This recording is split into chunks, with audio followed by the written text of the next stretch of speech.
আবার একটা রান্নার ভিডিও নিয়ে চলে আসলাম। এই যে আমি এখন করছি ভোলা মাছ রান্না। এই যে আমি মাছের মধ্যে নুন আর হলুদ মাখিয়ে নিচ্ছি, মাছটাকে ভেজে নেবো। আমার আমি নুন মাখিয়ে নিচ্ছি ভালো করে।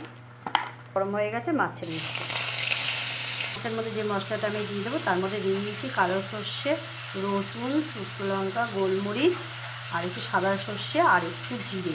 তার মধ্যে আমি দিয়ে দিচ্ছি পেঁয়াজ, দিয়ে আমি এটাকে পেস্ট করবো। পেঁয়াজ কুচিয়ে নিয়েছি, পেস্ট করবো এখন। এই যে বন্ধুরা আমার মাছ ভাজা হয়ে গেছে সব।